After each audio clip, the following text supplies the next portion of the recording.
my name is Lacey Scully, and today I'll be demonstrating how to do a head-to-toe assessment on a pediatric patient. The patient I have with me today is 17 years old, so I'm going to make sure when I enter the room to involve both the patient and the parent to create that good relationship with both of them. So the first thing I'm going to do is knock, enter the room, close the door and the curtain for privacy, perform hand hygiene, and then introduce myself. Hi, my name is Lacey. I'm going to be your student nurse today. Can I have you verify your name and date of birth for me? Brianna Scully, 10/2/2002. Perfect, and that's what I have on a wristband, so I know I have the correct patient. So the first thing I start off with is just your history. So do you have any past surgical or medical surgeries or anything like that? I had my tonsils removed. Tonsils out. Okay, and are you taking any medications, prescribed, over-the-counter? Over-the-counter vitamins. Vitamins. Okay, perfect. So the first thing I'm going to do when I enter the patient's room is just assess the overall appearance.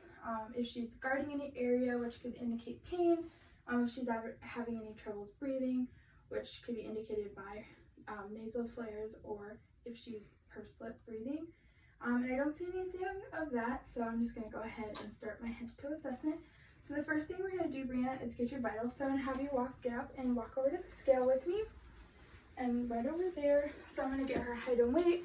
And when she's walking over, I'm going to be assessing her gait to make sure she's balanced, and then also how steady she is, which is also, I can tell her strength by this as well.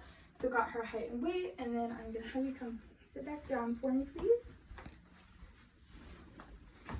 Perfect.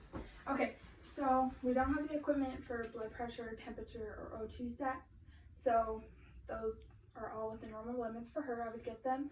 I'd make sure her blood pressure cuff was 2/3 of her arm circumference, and then to get her temperature, if I was doing a tympanic, I would make sure to pull the pinna up and back since she's over the age of 3. So now I'm just going to go ahead and listen to your heart, okay? I'm just going to put my stethoscope right under your shirt. Is that okay? Yep. All right, perfect. It might be a little cold.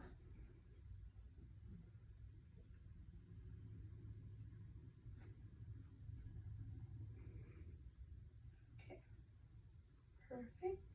So in an actual scenario, I would make sure to listen to her apical heart rate for 60 seconds and note any murmurs or extra heart sounds.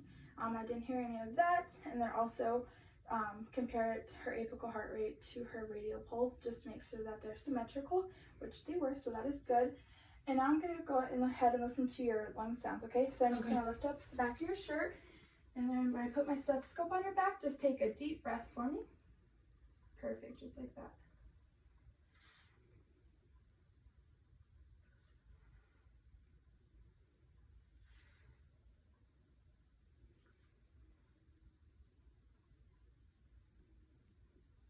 Okay, so her lung fields are clear, which is what we want.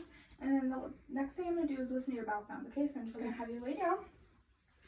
So the first thing I'm going to do before listening to her bowel sounds is just look at her abdomen just to make sure there's no masses or anything that I would be disrupting, and there's not. So I'm just going to go ahead and listen.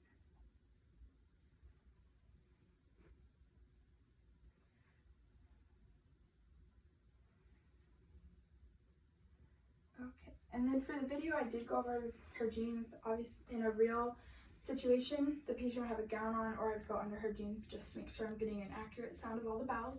The next thing I'm going to do is just palpate, so just let me know if you have any pain or tenderness, okay? Okay.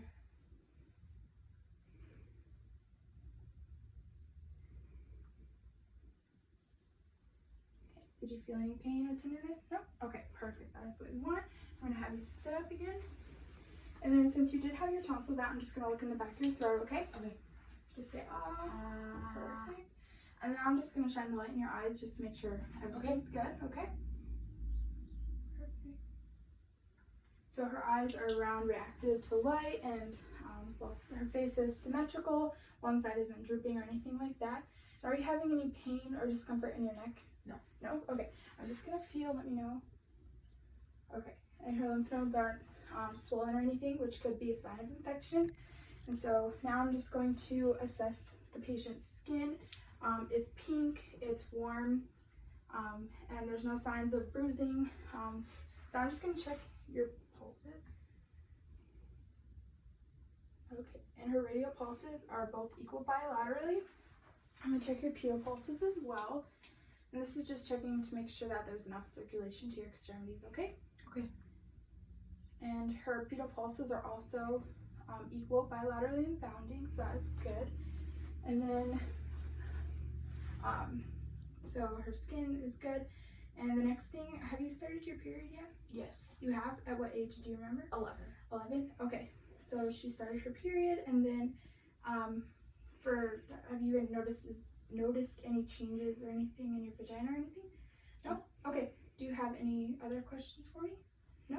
Okay, so I'm going to make sure the patient's bed is in the lowest position possible. Her bed rails are up and she has her call light just to ensure safety. And do you have any more questions? I don't think so. Okay, perfect. So I'm going to exit the patient's room, perform hand hygiene, and make sure to document everything that I saw.